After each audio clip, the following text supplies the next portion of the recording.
Alors, bienvenue sur un nouvel épisode du podcast Intuitive. Aujourd'hui, on va faire un petit format un petit peu différent d'habitude. On va faire en fait une mini-série de 3 épisodes avec mon invitée Clémence Wozniak qui va se présenter juste après, pardon. Et on va parler de comment bien préparer un salon du bien-être quand on est thérapeute. Donc l'idée, en fait, c'est de faire 3 épisodes. On va déjà, parler de toute la partie, en amont, en fait, d'un salon, donc avant le salon, comment bien se préparer. Et puis dans l'épisode 2, qui sera certainement sur le podcast de Clémence, on va parler vraiment du moment pendant le salon et juste après, en fait, comment bien organiser son salon pour qu'il soit réussi. Et on fera un troisième épisode qui sera un petit peu plus focus sur les ateliers, les conférences, quand on est entrepreneur du bien-être. Donc voilà, je te souhaite une bonne écoute avec Clémence.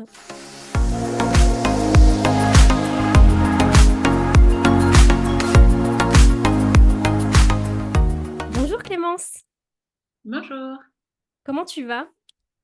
Je vais super bien et toi? Ah super, bah moi aussi, je suis ravie en fait de t'accueillir sur mon podcast en tant qu'invitée et en tant que professionnelle aussi qui s'occupe des entrepreneurs du bien-être. Donc, je t'invite, à te présenter rapidement. OK. Donc je suis graphiste et consultante en communication. Ça fait, 8 ans déjà, ça passe vite, bientôt 9 même. En juin, ça fera 9 ans. Et ça fait 4 ans par contre que j'accompagne les entrepreneurs du bien-être à mieux communiquer, sur leur activité et pour ça, je vais les aider à créer leur communication pour avoir plus d'impact et aussi avoir plus de connexion avec leurs cibles. Hem et donc mon expertise se découpe en 2 champs de compétences. Donc soit ça va être vraiment du conseil en communication via des audits de communication. Donc c'est le moment où je vais analyser une communication et pouvoir donner des axes d'amélioration ou bien des ateliers individuels où, je vais pouvoir répondre à toutes les problématiques d'une personne en direct.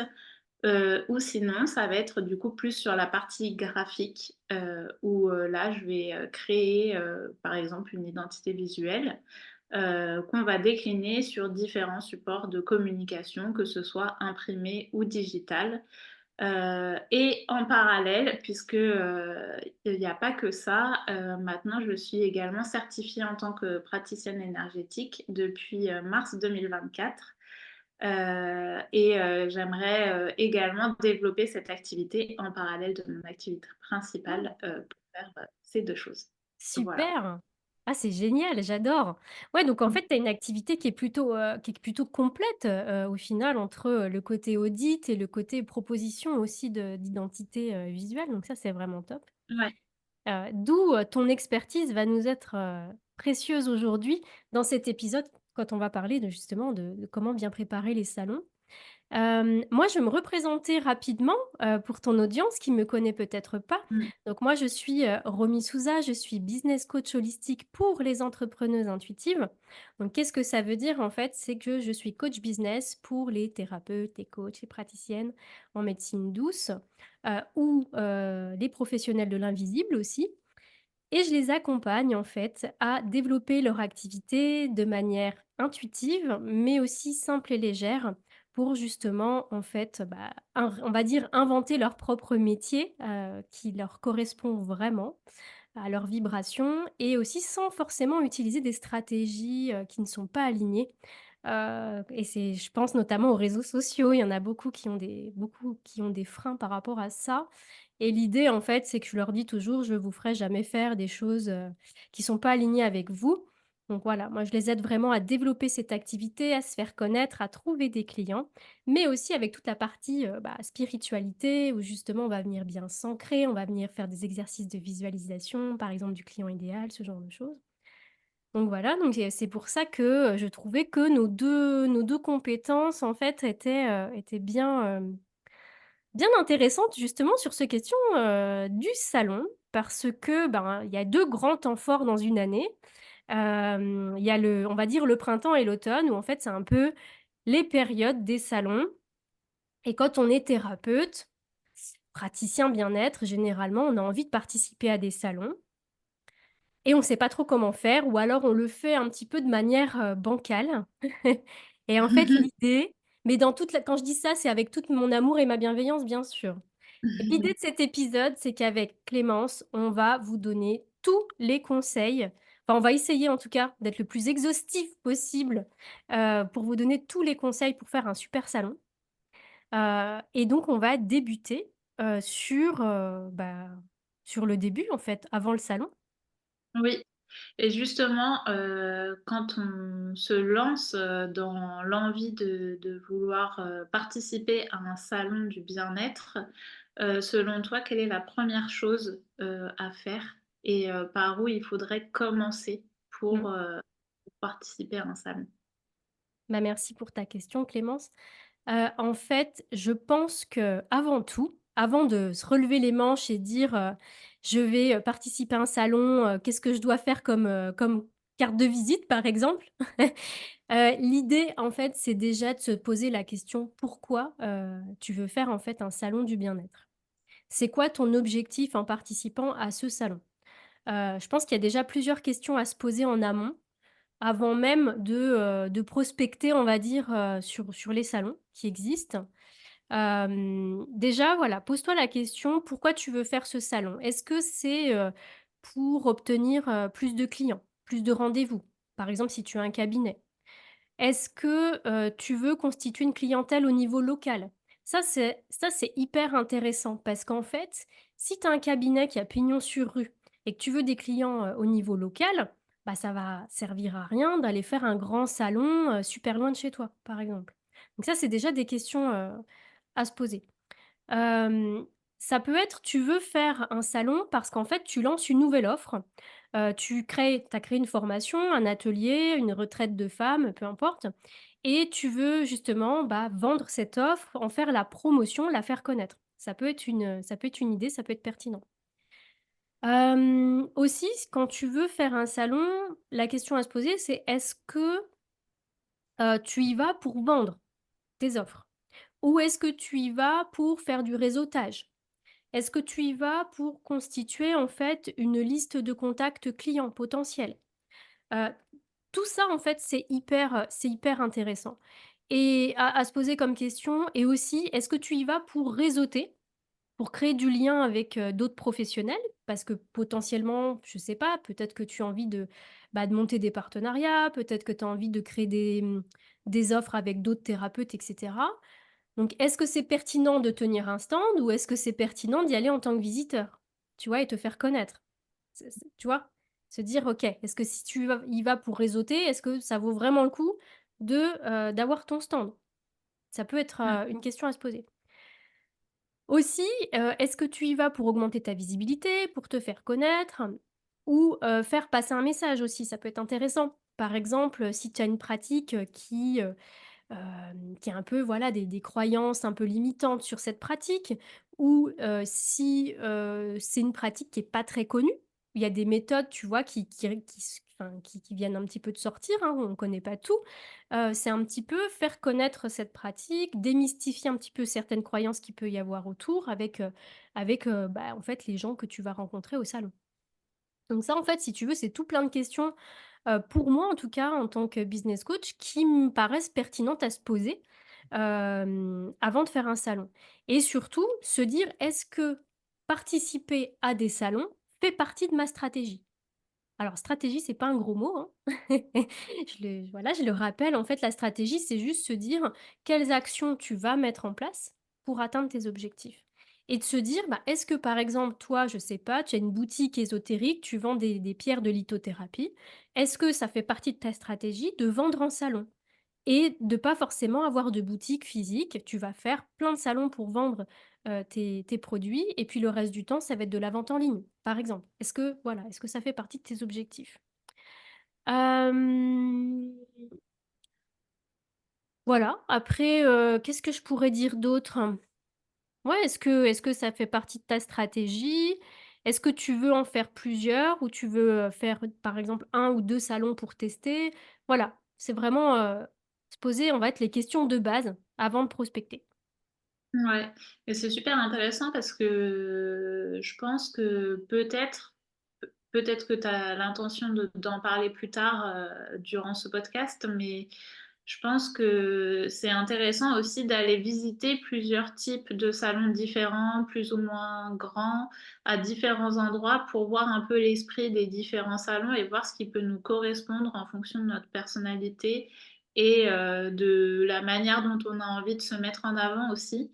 Mmh. Parce que par exemple, les très gros salons, par exemple, les gros salons qui sont sur Paris, qui sont vraiment énormes, où il y a, je sais pas, entre 100 et 200 exposants, Oh, tu euh, gentil, il y en a plus que ça. peut-être plus, oui, je Ouais. sais plus. C'est vrai que j'en ai déjà fait, Mmh, mais c'est vrai que c'est tellement immense, impossible de mmh. dire combien il y en a. Et par exemple, là, c'est le moment où la concurrence, clairement, elle est énorme. Où, par exemple, il y en a une boutique ésotérique, bah, il y a une dizaine de stands plus ou moins similaires. Euh, et du coup, je trouve que c'est intéressant aussi de se poser cette question-là et d'aller, avant de choisir son salon aussi, de pourquoi pas les années précédentes, du coup, essayer d'aller le plus possible en salon pour voir un peu l'ambiance, est-ce que ça nous correspond ou pas. Je pense que ça peut permettre de mieux choisir son salon aussi. Mmh. Ouais, exactement. Exactement, effectivement, c'est intéressant d'aller, visiter un petit peu ce qui se passe, voir un petit peu les ambiances, voir le type, de salon que c'est aussi. Parce Mm. que justement, enfin, ça me fait rebondir là-dessus, en fait, heu, comment tu vas bien choisir, ton salon, tu vois? Ça en fait partie. Ça fait partie aussi de, bah, c'est quoi ta spécialité déjà? Enfin, moi, pour moi, je vois, il y a 3 grandes thématiques de comment tu vas bien choisir un salon. Déjà, ça va être ta spécialité, ta pratique. Parce qu'en fait, ce qu'il faut savoir, c'est que dans le milieu du bien-être, il y a pas que des salons bien-être. Il y a des salons qui vont être un petit peu plus spécifiques. Donc en fait, si tu es, par exemple, thérapeute ou que tu as une école de formation, que tu vends des compléments alimentaires, des massages, des choses comme ça, les huiles essentielles, là, tu vas plutôt être sur un salon médecine douce, tu vois? Mm. Médecine alternative, médecine douce. Si, tu choisis plutôt un salon bien-être, le terme bien-être, en fait, à la base, c'est tout ce qui va être lié aux cosmétiques naturels, l'alimentation saine, les produits bio, le bien-être, que ce soit personnel ou le bien-être dans son habitat, les pratiques bien-être comme la méditation, le yoga, les produits, éthiques, les consommations responsables, tout ça, en fait. Ça va être plutôt la thématique bien-être. Puis après, tu as des salons qui sont plus ésotériques, plus spirituels, où là, tu vas avoir plutôt tout ce qui va être art divinatoire, la voyance, les médiums, les tarots, le pendule, communication des défunts, tu vois? Tu vas avoir des ateliers un petit peu communication des défunts, ce genre de choses, communication animale, de la magie, des trucs un peu sorcellerie et tout. OK? Le truc, c'est que par contre, si tu es dans une petite ville, tout ça, ça va être un petit peu mixé. Mais c'est vrai que si tu es à Paris, Lyon, Bordeaux, Marseille, bah, en fait, tu vas avoir ces grosses thématiques qui vont ressortir. Donc déjà, voir en fonction de toi ce que tu fais, comme pratique, où est-ce que tu vas plutôt aller. Parce que c'est Mm. sûr que si tu es chamane, ou tu fais de la communication défunt et que tu te retrouves dans un salon, bien-être entre, l'aloe vera et les culottes lavables, tu vois? Enfin, peut-être qu'on viendra pas pour ça, pour toi, en fait, au salon. Donc c'est intéressant de bien réfléchir à ça. Oui, c'est vrai, et surtout que les grands salons comme celui que je mentionnais tout à l'heure, je sais plus exactement le nom de celui que j'ai déjà fait plusieurs fois, mais c'est vraiment un des plus gros salons du bien-être À sur Porte de Paris. Champéret, à Paris? Oui, il me semble, Ouais, ouais, c'est celui-ci. Et effectivement, pour le coup, ils mixent un peu tout. ouais. Dans celui-ci, tu as des thérapeutes, des écoles de formation, Mmh. des cosmétiques, des personnes qui font du yoga, des personnes qui sont plus dans les arts divinatoires, l'ésotérisme, etc. Et du coup, c'est vrai que ce type de salon, quand toi tu viens en tant que visiteur, ça fait presque un peu salon fourre-tout. Et tu sais pas où donner de la tête, tellement il y en a partout. Donc je Ouais, trouve que alors pour le coup, je suis pas entièrement d'accord avec toi. Parce que, moi, le salon, porte de Champéret, à Paris, c'est un peu ma deuxième maison, tu vois? Quand en tout cas, quand j'habitais à Paris, j'y allais, tout le Ouais, temps, tous les ans et sur plusieurs jours. Je suis pas tout à fait d'accord parce qu'en fait, ce salon-là, il est comme tu dis, il est immense. Il y a beaucoup d'exposants différents, mais il est, si tu veux, organisé en termes de hall. oui, Il y a un pôle formation, il y a un pôle, tu vois, consommation, maison et cetera. Donc en fait, effectivement, il y a de tout, mais ils sont quand même, organisés de manière à il y a un coin où il y a que les massages. Je sais pas si tu te mmh, souviens, dans le fond du salon, tu as une allée où en fait, il y a que du massage. Massage shiatsu, enfin massage ayurvédique, reiki, enfin il y a ouais, qu'une partie massage. Après, tu as une partie qui est vraiment, on va dire alimentation, il y a une autre partie qui est vraiment cosmétique, beauté et cetera. Donc oui, il y a de tout, mais c'est bien organisé en termes de, on va dire, de quartier dans le oui. salon. C'est-à-dire que toi, si ce qui t'intéresse, c'est les formations, bah, il y a un hall dédié formation et puis après tu es pas obligé d'aller dans les autres, halls, quoi. Ouais, c'est vrai. Mais du coup, ça soulève la encore une fois la question de bien, choisir son salon puisque quand c'est un très grand salon comme ça et ben, il faut aussi qu'il soit effectivement bien organisé pour qu'il y ait pas cet effet fourre-tout dont je parlais qui fait qu'on s'y retrouve pas et qu'on sait pas trop où aller. Mais exactement, pour le coup, là, c'est vrai que tu as raison là-dessus. En fait, les questions à se poser, c'est aussi par rapport à ton type de business model. Mmh, À ton business model, ça veut dire encore une fois, si tu es thérapeute, que tu as un cabinet et que tu veux travailler en milieu local et que tu habites, je sais pas moi, en campagne, enfin quand je dis en campagne, tu vois maintenant moi j'habite en Bourgogne, hein, donc voilà. Bon, on va dire, comme moi, dans une petite ville en campagne. En fait, pour moi, là, l'idée, ce serait quand même de privilégier, tu vois, des salons de proximité. Et mmh, quand je dis salon de proximité, c'est des salons, on va dire, à peu près à 80 kilomètres autour de ton cabinet, tu vois? Enfin, quand je dis 80 kilomètres, ça, c'est vraiment propre à chacun. En fait, ça dépend de ta pratique. Si tu as une pratique avec des séances suivies, où tu vas voir la personne une fois toutes les semaines ou tous les 15 jours, la personne, est-ce qu'elle vient de loin pour te voir?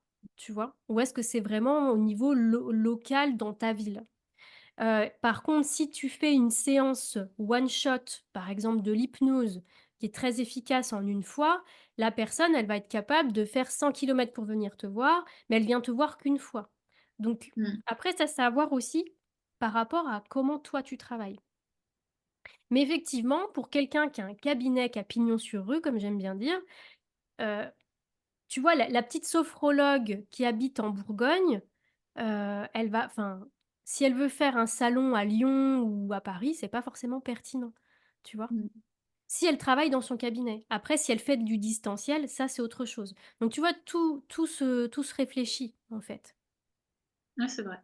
Et puis aussi, le 3e point qui est important, c'est en termes de, bah, d'argent, en termes de budget, si tu te lances ou si tu es déjà lancé depuis un moment.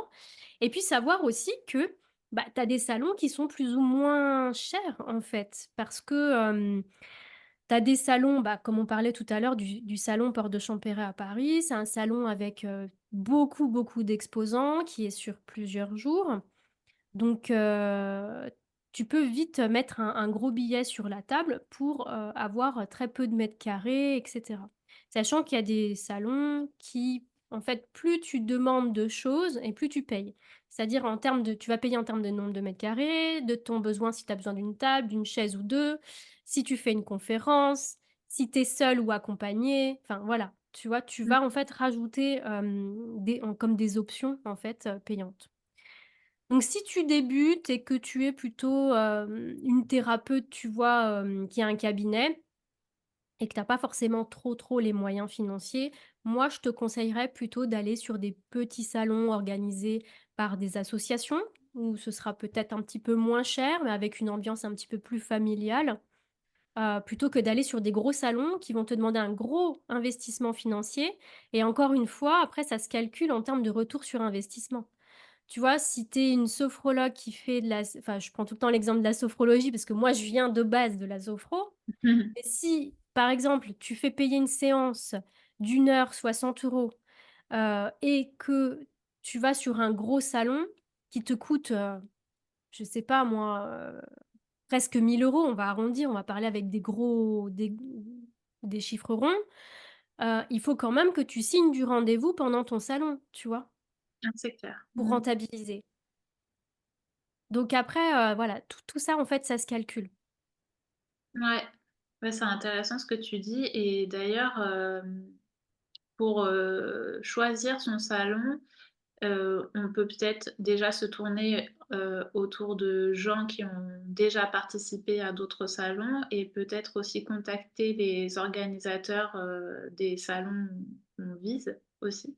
Ouais, exactement.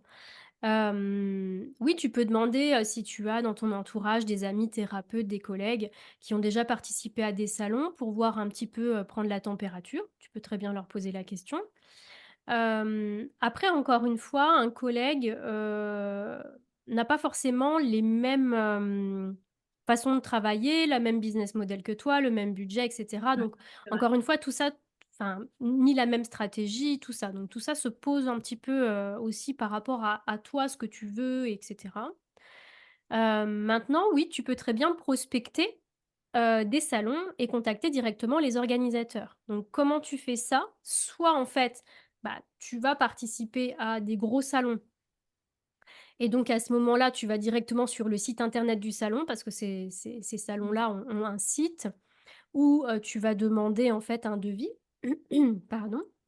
Donc ça, tu peux faire ça et si tu passes par des associations, bah, généralement les associations, elles ont pas forcément de site internet, elles ont plus des pages Facebook et puis comme on disait tout à l'heure, si tu vas faire un petit peu, des visites en amont, tu vois, l'année passée et cetera, ne pas hésiter en fait à prendre des flyers avec les contacts de l'association pour pouvoir les contacter, et leur poser, des questions et surtout s'y prendre à l'avance aussi parce que généralement, les gens bookent assez en avance, hein, pour les salons. Donc ne pas hésiter, enfin, faut pas demander, 1 ou 2 mois avant la date du salon, faut pas demander s'ils cherchent quelqu'un parce que généralement, c'est déjà Mmh. booké, quoi.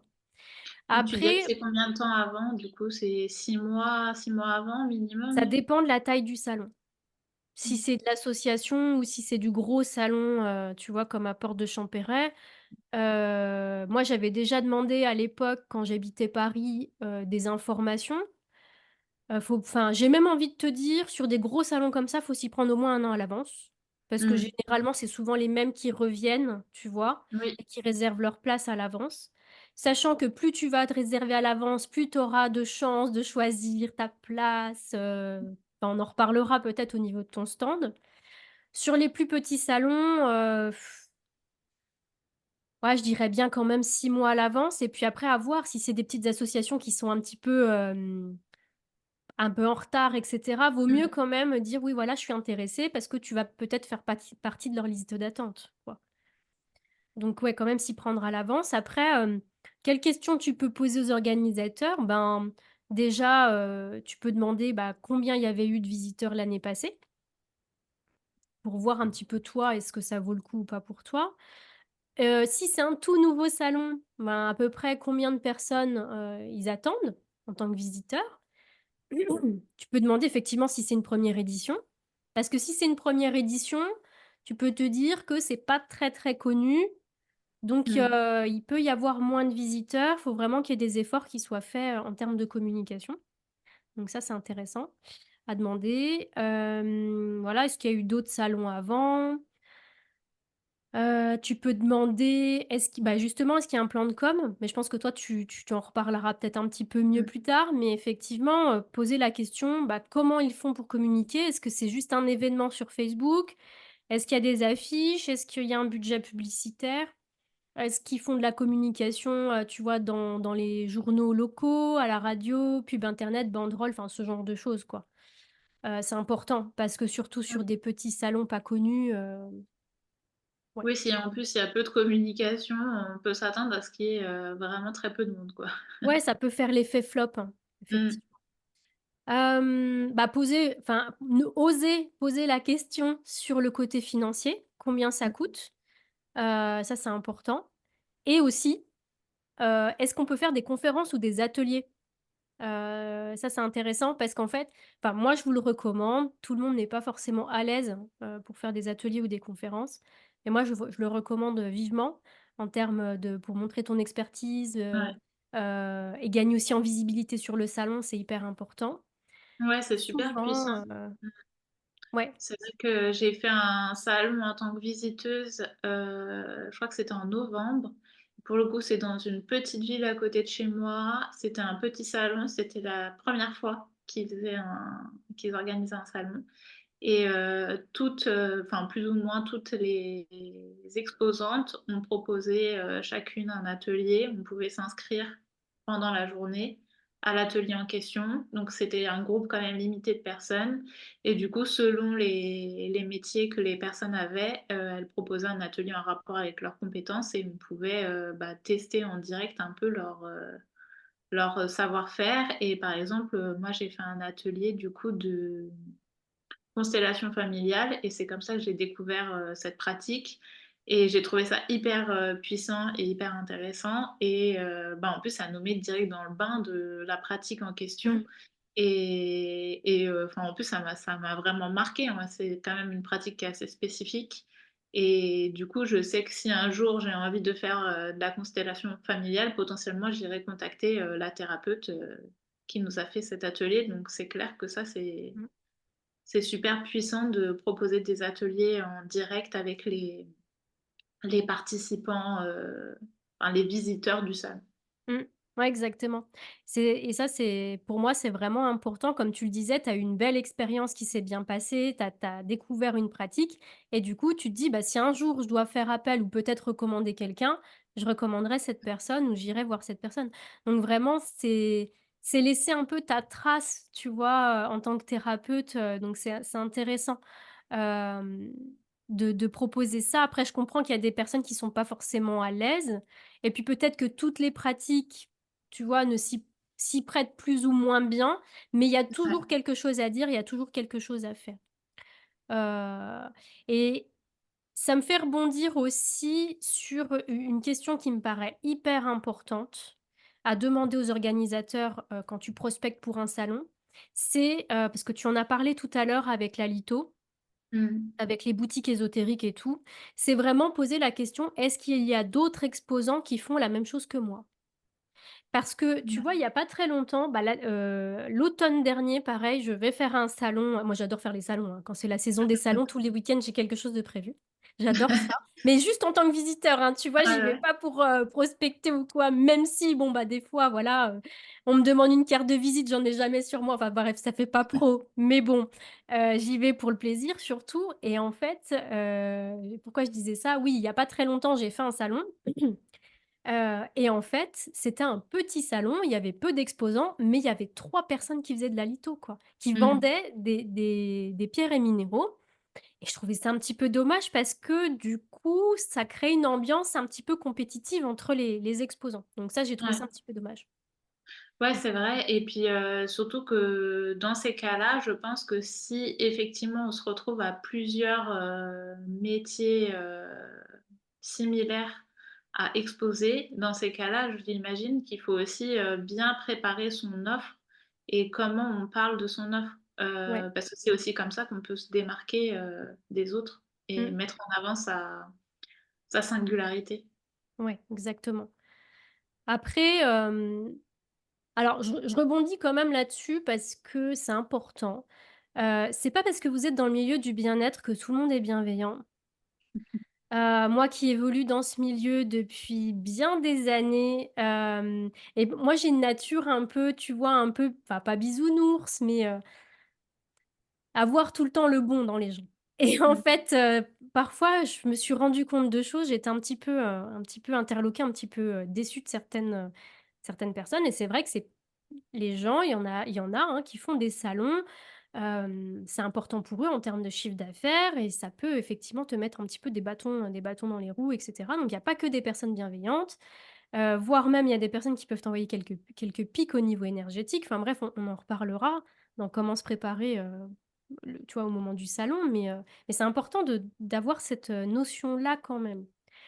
Donc comment tu peux faire effectivement pour bien préparer ton salon? Tu parlais des offres, oui. En fait, le but, encore une fois, il faut que tu ailles à un salon avec un objectif. Heu, Tu vois, il faut que tu aies quelque chose, en fait, à proposer à ton salon.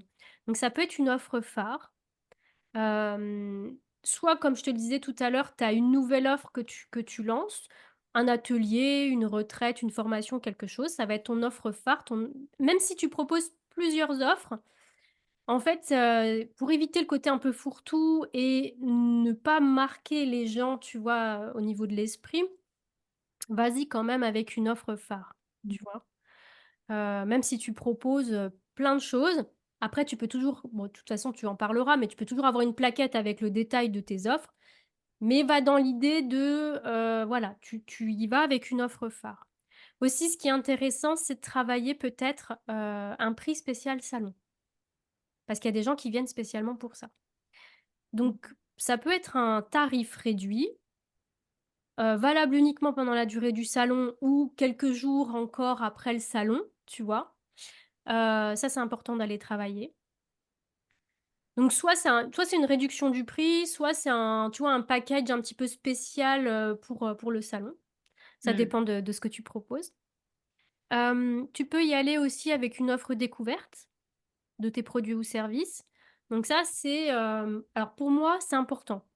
Après, tout le monde ne le fait pas, mais j'ai envie de dire, surtout si tu es sur des pratiques un petit peu, bah, là, tu parlais des constellations familiales, tout à l'heure, mais si tu es sur des pratiques un petit peu massage ou voyance ou ce genre de choses ou naturopathie, par exemple, tu peux proposer, un diagnostic. Vas-y quand même avec une mini offre découverte, un mini massage, une mini consultation, un mini bilan, quelque chose.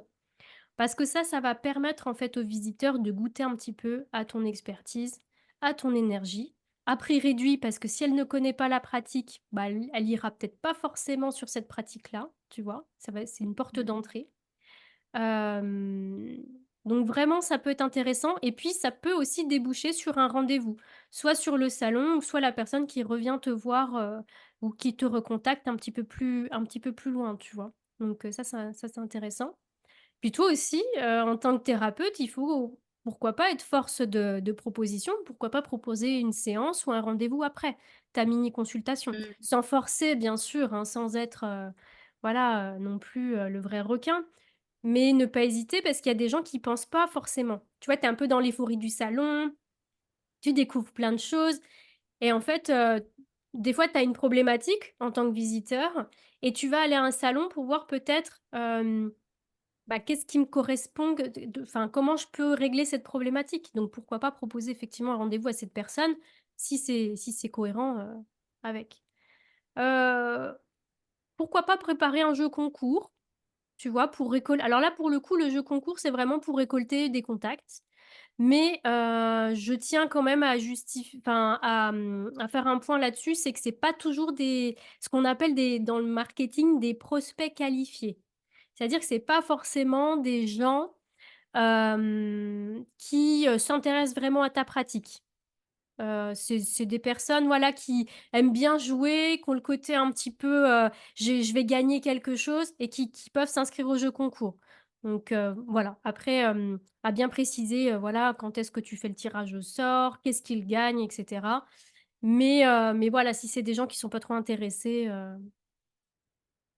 donc ça, c'est à garder en tête quand même, parce qu'après tu peux te retrouver avec une liste de contacts, très, très longue à rentrer dans ton outil d'email, dans ton autorépondeur, mais qu'au final, ça donne strictement rien. Donc ça, c'est à garder en tête et puis, bah, si, comme on le disait tout à l'heure, si le salon propose, des ateliers et des conférences, bah, pourquoi pas, se positionner sur un atelier ou une conférence à animer. Ça peut être pas mal et j'ai envie de juste par rapport à ça, c'est important parce que je l'ai vu, même moi en faisant des salons en tant qu'exposante.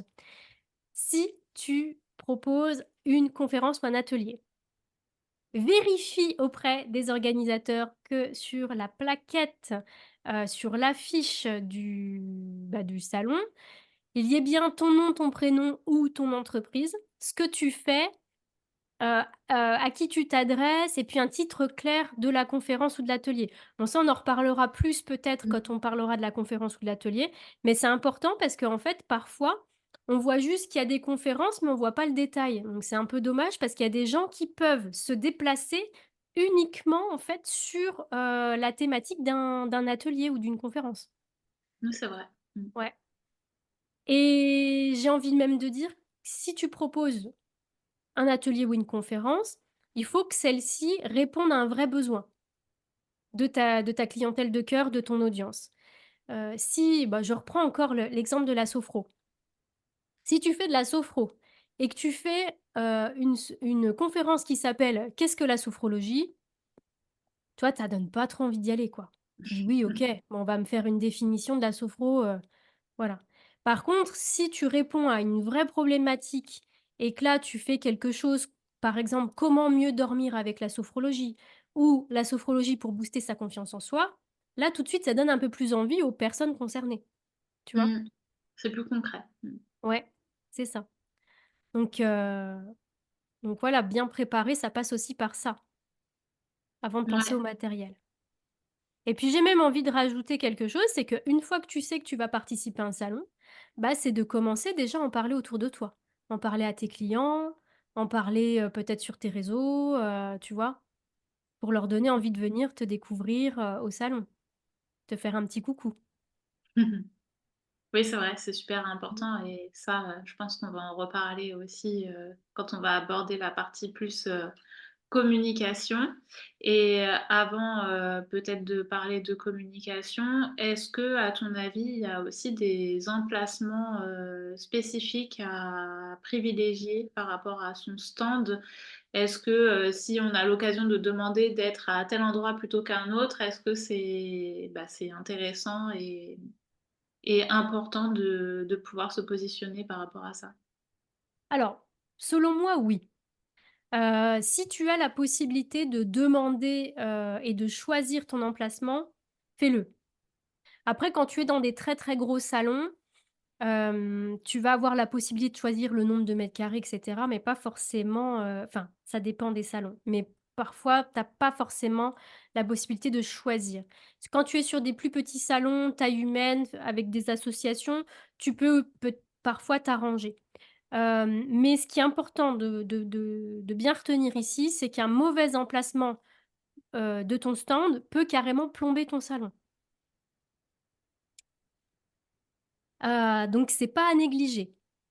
Après, idéalement, si, c'est un salon où tu connais la salle, donc soit tu as déjà été en tant que visiteur à ce salon, donc tu vois un petit peu la configuration, ou soit tu connais la salle parce que enfin, des fois, tu sais, en campagne, c'est dans des salles, comment tu appelles ça? Des salles des Un peu fêtes, des des salles choses de fête, voilà, des ce salles genre de choses? de conférences, tout ça, donc tu connais la configuration de la salle. Donc, tu vois à peu près comment c'est fait. Donc, idéalement, si tu peux, c'est déjà aller visiter la salle en amont. Si tu peux pas, demande quand même à recevoir soit des photos de la salle et ça, c'est pas souvent qu'on t'en fournit quand tu es en tant Mmh. qu'exposant ou soit un plan de la salle, pour que toi, tu puisses rechercher stratégiquement quel emplacement te convient le mieux. Par exemple, heu, pour moi, une bonne lumière, c'est important, tu Mmh. vois? Donc idéalement une lumière plutôt naturelle. Après il y a des salles où il y a pas forcément, tu vois, de lumière, naturelle, des grandes ouvertures. Ou alors il faut que tu puisses quand même être à un moment où il y a de la lumière, électrique, tu vois? Mmh. C'est important parce qu'en fait, la lumière va faire venir les visiteurs à toi. Si tu es dans un coin, dans un coin sombre, et que tu as pas prévu en fait de spot lumineux ou quoi que ce soit, les gens ils vont passer en fait, ils vont pas s'arrêter et ça je l'ai remarqué, hein. En tant qu'exposant, mais aussi en tant que visiteur, il y a des moments, bah, tu pas il y a des endroits en fait dans le salon où tu as pas envie d'aller. Bon après il y a de l'énergétique aussi, hein. Il y a des gens, Mmh. voilà, tu as pas envie, mais c'est OK, c'est juste que c'est pas dans ta vibration et c'est pas fait pour toi. Mais là, ouais, la lumière, c'est important. Donc si vous êtes dans un coin du salon et que c'est pas très lumineux, pensez à prendre des lampes d'appoint, des spots, des choses comme ça pour mettre en valeur aussi, vos produits, notamment si vous vendez des produits physiques, des bijoux, de la litho, peu importe. N'hésitez pas à mettre des petites lampes d'appoint, en fait, pour venir sublimer vos produits. Ça, c'est important. Enfin, c'est important, c'est un plus, mais ça fait toute la différence. C'est vrai. Mmh. Moi, quand je participe à un salon, personnellement, je suis Miss prise électrique. Je cherche partout des prises parce qu'effectivement, si tu dois brancher, des lampes ou ton ordi ou quoi que ce soit, bah, moi, je demande toujours, d'être à côté d'une prise électrique. Parce qu'après, enfin, même si tu es pas à côté, tu vois, tu t'emmènes des rallonges, enfin, Mmh. c'est toujours un peu compliqué. Donc pour moi, les prises électriques, c'est important. Aussi, pourquoi pas, si tu connais la salle, de tester et de demander s'il y a le wifi, s'il y a une connexion internet, si tu en as besoin, bien sûr, parce que parfois, bon, on n'en a pas besoin. Vérifier effectivement que tu sois dans un endroit où il y a un passage régulier, donc Mmh. pour que tu puisses profiter justement de la bonne circulation des visiteurs. Donc éviter tout ce qui va être un petit peu renfoncement, des endroits à côté comme la porte à côté des toilettes ou ce genre de choses, ça donne pas envie, quoi. Il y a les odeurs, il y a le courant d'air, il y a du passage, mais enfin voilà, c'est pas top, quoi. Et aussi, bah, après ça va dépendre de ta pratique, mais si tu fais par exemple des massages ou si tu fais, des consultations voyance ou ce genre de choses, pourquoi pas justement là demander un coin un petit peu plus calme, un petit peu plus en retrait, pour avoir en fait un contact vraiment intimiste avec tes visiteurs qui vont venir, un endroit qui soit tranquille, calme, sécurisant pour le consultant. Ça, c'est important. Et si tu peux pas, il faut que tu recrées cet espace. C'est-à-dire plutôt avoir ton stand, enfin moi je le vois comme ça, mais ton stand en avant et Mmh. puis, en arrière essayer de jouer peut-être avec des paravents, ce genre de choses, ce que tu peux, Des rideaux, voilà, choses comme ça. pour justement avoir des consultations à l'arrière, pour être un peu plus dans l'intimité. Voilà. Ouais, parce que c'est vrai, ça peut freiner les gens, Ouais. enfin, moi, je sais que personnellement, je n'ai jamais testé, les massages ou Mmh. ce genre de choses, en direct sur un salon parce que, bah, aller me faire masser, en direct sur un salon et savoir qu'il y a tout le monde qui passe et qui te voit, moi, personnellement, c'est pas mon truc. Ouais.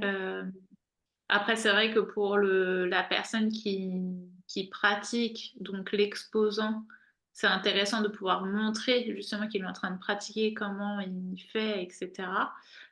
Mais c'est vrai que ça peut aussi, bloquer, certaines personnes qui pourraient être tentées, mais qui du coup vont dire non juste parce que, l'espace n'est pas assez intime. Ouais. Donc je me dis aussi peut-être qu'on peut réfléchir à un espace plus intime pour les personnes qui ont pas forcément envie, de se croire aux os, tu vois? Exposées avec, justement l'exposant et être mis en avant et puis un espace, pour les personnes, que ça ne dérange pas d'être un peu plus, vues, par tout le monde, on va dire, Ouais, selon la mais pratique. après ça, si tu veux, tu peux aussi, bah, soit en fonction de ta pratique, tu vois, par exemple, je pense, à tout ce qui va être massage énergétique, tu as pas besoin d'être dénudé, tu vois? Oui, bien sûr. Ça, à la Mmh. limite, c'est encore autre chose. Maintenant, si, par exemple, je pense à la réflexologie, Mmh. souvent il y a des réflexologues, c'est aussi adapter ta pratique, tu vois? Par exemple, faire qu'un massage des mains ou des pieds. Mmh. Sachant qu'il y a quand même des gens qui sont assez pudiques, mais à ce moment-là, tu peux jouer aussi avec l'orientation de la table de massage. Oui, Pour c'est avoir vrai. la personne qui soit en fait peut-être un petit peu de dos ou de 3/4 aux visiteurs, qu'elle se sente un petit peu moins observée. Parce que c'est vrai qu'il y a des gens qui veulent pas, quoi. Mmh. Mais je pense que c'est intéressant de le soulever parce Mmh, que peut-être que même en tant qu'exposant, c'est des détails auxquels on ne pense pas et ça peut faire, perdre des personnes, au passage, quoi. mmh, exactement. Et du coup, on a vu un petit peu, enfin, mes conseils par rapport à comment, enfin, quelles étaient les premières choses à penser avant un salon du bien-être. Mmh. Mais moi, j'ai envie d'avoir un petit peu ton point de vue, Clémence, surtout qu'en termes de communication. Quelle est la ou les premières choses à faire en termes de com quand on participe à un salon du bien-être? Bah, c'est super intéressant comme question parce que je pense qu'il y a plusieurs choses à faire. Je pense qu'il y en a pas qu'une seule. À mon avis, il y en a quand même, pas mal à réfléchir. La première, je pense que ça va être d'abord de lister les supports de communication qu'on souhaite réaliser et du coup de se renseigner sur les types de supports qu'on peut réaliser pour un salon. Donc pour ça, pour, pouvoir, avoir une idée des différents types de supports, parce qu'en soi des supports, il y en a plein qui existent, donc la variété de choix, elle peut être, multiple. Donc moi, ce que je conseille de faire, c'est par exemple, on peut faire des recherches sur Pinterest avec des mots-clés, comme par exemple en tapant, stand salon, tout simplement et voir déjà, ça permet de visualiser, ce qu'il est possible de faire en termes de stand et déjà ça donne plein d'inspiration et plein d'idées et plein de types de supports possibles puisqu'on va voir, des images de stand et du coup, ça nous permet de voir un peu les différents types de supports possibles. On peut d'ailleurs aussi se rendre sur, les juste en tapant, dans Google, hein, communication stand, salon. Souvent, on va tomber sur des sites d'imprimeurs en ligne qui proposent, des catégories spéciales salon avec différents types de supports, et du coup, ça permet de voir déjà tout ce qui est possible de faire. Et ensuite, la deuxième chose qui est très importante, c'est aussi de déterminer un budget et de Mmh. bien se renseigner sur les coûts des différents supports, pour voir ce qu'il est possible de faire. Parce que, si de base vous n'avez pas de budget, vous savez pas quel, support vous allez faire, ça va être un peu compliqué de se décider, et du coup, bah, peut-être que, en regardant juste des images d'inspiration sur Pinterest, vous allez vous dire: «Ah, c'est trop bien, je vais faire ci, je vais faire ça» et cetera et puis là, quand on se rend compte du budget, bah, l'ascenseur émotionnel, on se dit: «Bah, finalement, en fait, je vais juste faire, un tout petit Mmh. truc parce que j'ai pas de budget». Donc ça, c'est hyper important aussi de bien se renseigner sur, les coûts, puisqu'en plus, comme tu le disais tout à l'heure, déjà, il y a aussi le coût, du stand de Mmh. base qui qui peut être un certain coût et effectivement la communication, ça va être un coût supplémentaire. Donc il faut, se préparer vraiment une enveloppe, pardon, une enveloppe, globale pour, pouvoir savoir à peu près de quel budget on dispose pour, sa communication. Mmh. Ensuite, je dirais qu'il faut aussi se demander si on souhaite créer ces supports par soi-même, parce que ça prend du temps. Donc c'est du temps à se dégager en amont du salon pour pouvoir créer tous ces supports. Ou bien, si on souhaite déléguer à un professionnel, bah, ça va être, se décider sur si on délègue à un prestataire qui va pouvoir, nous accompagner, nous conseiller dans la création des supports.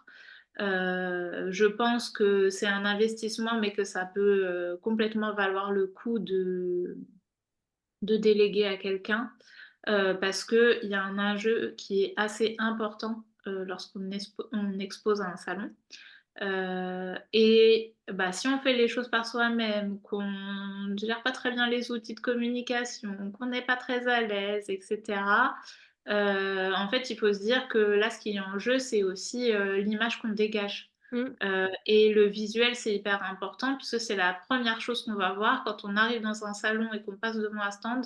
Première chose qu'on voit, c'est vous, donc voilà comment vous présentez, visuellement et cetera et bah, le visuel autour de vous, donc toute l'ambiance qui se dégage du stand et ça passe forcément par les supports de communication. Donc si vous faites par vous-même, mais que vous vous sentez pas à l'aise, sur la création, des supports, ça peut vous desservir et du coup, ce serait, dommage de passer à côté de ça. Surtout que comme je disais, ça coûte quand même de l'argent, quoi qu'il arrive, de faire imprimer tous ces supports. Donc si on dépense de l'argent pour imprimer, bah, autant que les choses soient jolies, Mmh. qu'on puisse, pourquoi pas, les réutiliser, Ah oui. sur d'autres salons parce qu'en plus, c'est un investissement. Mmh. Mais effectivement, il faut vraiment le voir comme un investissement et pas juste comme une dépense puisque après ces supports, on peut les réutiliser sur le long terme. C'est aussi ça l'avantage. Ouais, exactement, c'est hyper important ce que tu dis. I En fait, il y a tellement de choses dans ce que tu dis qui sont très intéressantes. Déjà, je pense qu'effectivement, ce que tu as dit par rapport au côté, faire soi-même, après, bah, il y a des gens qui sont pas forcément doués avec le côté, visuel. Même si aujourd'hui tu as des outils gratuits type Canva, tu vois, qui Ouais, peuvent t'aider. Après, c'est aussi de l'agencement et c'est de savoir qu'est-ce que tu écris sur tes supports. ouais, Donc exactement. ça, effectivement, un professionnel, peut t'aider. Comme tu le disais, c'est un budget, mais en fait, il faut pas le voir comme un coût, mais plutôt comme un investissement long terme. Parce que si tu dans ta stratégie, comme tu dis, hein, si tu veux faire plusieurs salons, bah, en fait, si, tu fais un roll-up, un kakémono, quelque chose, c'est quelque chose que tu vas réutiliser à tous tes salons quasiment. Ouais, Donc il faut exactement. savoir aussi concrètement qu'est-ce que tu vas écrire dessus. Parce que si ton activité, tu es au début, tu sais pas trop ce que tu proposes comme offre et cetera, bah, en fait, ton roll-up, il peut être vite obsolète, quoi. Oui, ça c'est vrai. Ouais, exactement. Mais justement ça, j'allais y venir Ah, aussi, c'est hyper pardon. important par contre de réfléchir à ce qu'on va écrire, Mmh. heu, sur ces supports de communication, parce que ça aussi c'est des Mmh. choses, qui mettent du temps à réfléchir. Il faut travailler, son discours, comment on présente les choses, Mmh. et effectivement ça c'est des choses qui sont importantes à préparer en amont. Hem Et ensuite, il va y avoir aussi, toute la partie organisation de sa communication en fonction, du salon, c'est-à-dire, réfléchir à comment on va communiquer en amont. Est-ce qu'on va communiquer sur les réseaux sociaux, via une newsletter? Est-ce qu'on va faire, je sais pas, de la pub? Enfin voilà, peu importe. Mmh.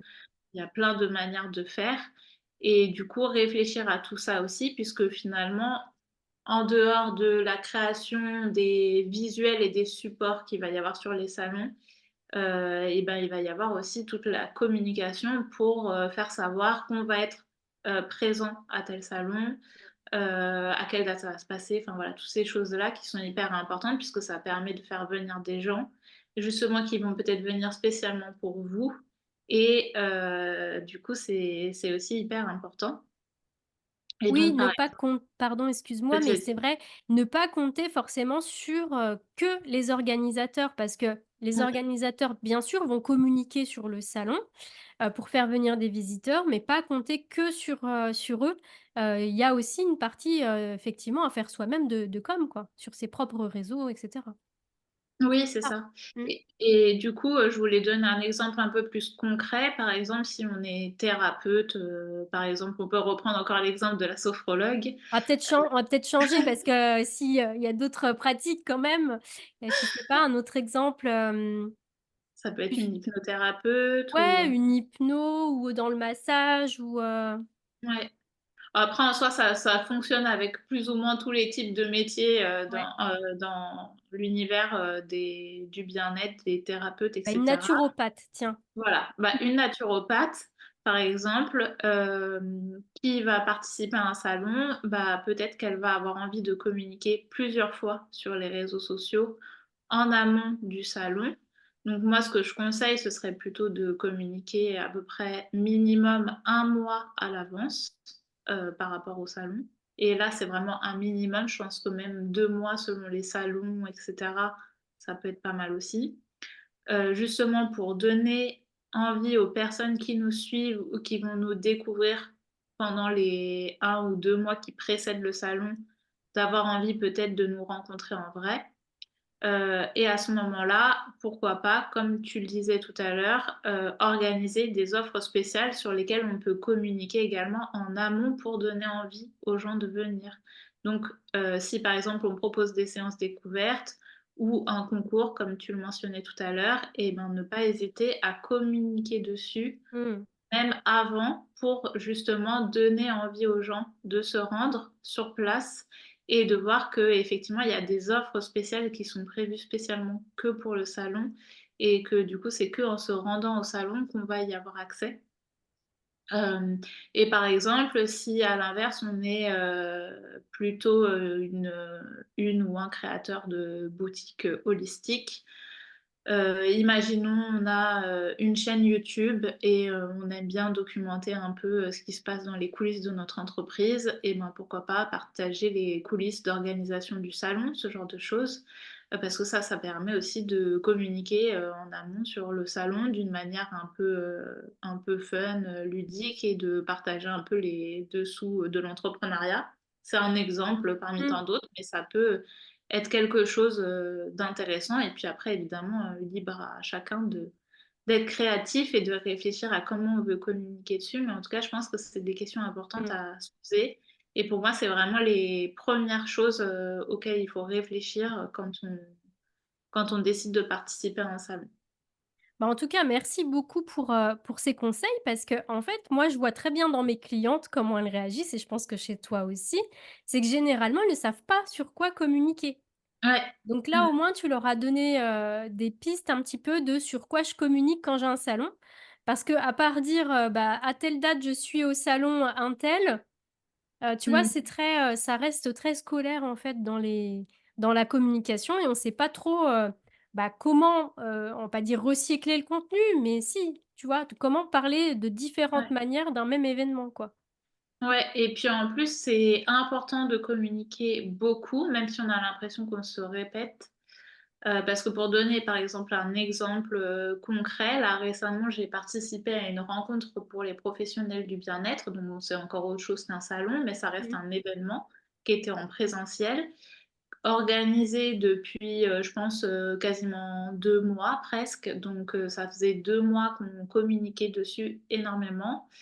Donc vraiment, il y avait pas une semaine où il y avait pas quelque chose qui passait sur les réseaux sociaux par rapport à cette rencontre. On attendait une vingtaine de participants et le jour J, il faisait une météo horrible. Donc les gens, forcément se sont démotivés et du coup, au lieu d'une vingtaine de personnes, on était, moins de 10. Ah Donc oui. autant dire que c'est hyper important de beaucoup communiquer, parce que même en communiquant beaucoup, quand on est sur des événements, par exemple, potentiellement qui sont gratuits pour les personnes qui se déplacent et ben, juste un événement extérieur, à vos propres, comment dire? Enfin des événements extérieurs Mmh. qui n'ont rien à voir avec vous en particulier, peuvent faire que ça peut démotiver des personnes. Donc plus on va communiquer aussi sur ce qu'on va mettre en place pendant le salon, sur les petites offres, sur les petites surprises, les petits cadeaux, ce genre de choses et plus ça va motiver les gens à venir, même s'il y a de la pluie, par exemple. Ouais. Bah, oui, c'est vrai que même s'il y a un très, très beau ciel bleu, un beau soleil et cetera, peut-être que les gens vont préférer, organiser, tu vois, un barbecue en Oui, famille aussi. Mmh. et y faire un molki que de venir, en fait, s'enfermer dans une salle, dans un salon aussi, tu vois? Donc oui, Ouais, effectivement, il exactement. peut y avoir des choses extérieures qui font que, bah, les gens ne viennent pas. Après, il y a aussi le fait aussi que les gens oublient, hein. Tu Bien sûr. vois, c'est typique. Oser aussi communiquer, comme tu disais, répéter la com parce qu'en fait, une seule personne n'aura peut-être pas vu ta com à ce moment-là. Donc c'est important de répéter. Ça, je le dis souvent aussi, à mes Ouais, clientes et il y a un autre truc auquel j'ai pensé, hem, c'est, par exemple, si tu as des clients et que tu as leur adresse mail, peut-être leur envoyer une petite invitation, personnalisée pour venir te faire un coucou au salon. Qu'est-ce que tu en penses? oui, moi je trouve que c'est une super idée, de contacter directement ses anciens clients ou ses clients actuels. Envoyer, un petit mail, même pourquoi pas Mmh. un petit truc, effectivement un peu travaillé ou même je sais pas, imaginons on a l'adresse, postale, même envoyer, je sais pas, une petite carte qu'on a fait, à son identité et imprimer puis envoyer une petite invitation écrite, c'est des choses qui se perdent, franchement ça peut être une Mmh. super idée. Ouais. Alors Clémence, moi j'ai quand même, une question parce que là on parle de com, donc là on a Mmh. parlé un petit peu de réseaux sociaux et cetera. Mais, tout à l'heure on parlait effectivement de c'est un budget. Heu, si tu le fais toi-même, faut pas non plus que ce soit bricolé, que ça ressemble quand même, que ça fasse pro, que ça fasse pas bricolage ou kermesse, tu vois? Donc là, l'idée c'est, est-ce que tu peux nous dire quels sont un petit peu les indispensables, quand tu débutes ou quand tu as un budget un petit peu serré? Selon toi, c'est quoi les indispensables à avoir sur ton stand? En Ouais, termes de com? mmh. Bah, en termes de communication, donc là, on parle, principalement de communication imprimée. Ouais. Je dirais que parmi les communications imprimées, enfin les supports, qui sont pas forcément très chers, déjà notamment, il va y avoir carte de visite ou le flyer. C'est simple et c'est efficace. Mmh. Ça se distribue facilement, généralement ça coûte pas très cher à faire produire. Donc ça déjà, ça peut être une, 1re solution. OK. Heu, Ensuite, on peut, pourquoi pas, créer des affiches, des affiches, par exemple, format A3, c'est pas énorme, donc généralement, les petits formats comme ça, c'est pas très cher. Ou par exemple, ça peut être aussi des éléments, format carte postale aussi. Mmh mh. Heu, Par exemple, on peut imaginer, imprimer, je sais pas, des citations, des illustrations, des choses qui sont en rapport évidemment avec notre univers, hein. Faut pas, juste imprimer des illustrations qui n'ont rien à voir, sinon ça n'a aucun intérêt. Mais si ça a du sens avec, ce qu'on propose et avec notre univers graphique, bah, par exemple, avoir plein de petites cartes postales imprimées qu'ensuite on affiche à l'arrière, de notre stand OK. pour habiller, par exemple, ça peut être une solution et ça coûte pas très cher. Ah OK, donc là, Heu c'est plus au niveau, pas forcément pour communiquer sur tes offres ou ton activité, mais plutôt pour habiller ton stand. C'est ça. OK. Ouais, Ouais, c'est une bonne c'est idée. ça. Mmh. À Ça, je moindre pense que ça coût. peut bien fonctionner. Après, je pense que quand même ce qui est important, c'est d'avoir au moins un élément imprimé, sur un grand format pour qu'on puisse être vu de loin. Ouais. Effectivement, les kakémonos et cetera, ça peut vite coûter cher, mais il y a d'autres alternatives qui peuvent être possibles. Par exemple, acheter un chevalet et faire imprimer une affiche en grand format, donc là, on est sur un format plus grand que A3, Mmh. et le mettre sur le chevalet, par exemple. Potentiellement, je pense que ça peut être une solution qui est un peu moins chère que faire imprimer un kakémono ou un roll-up. Je sais qu'il y a des possibilités aussi d'imprimer son logo sur une toile pour habiller son stand. Ça, potentiellement, parfois, ça peut coûter moins cher, encore une fois, que des kakémonos, des roll-up.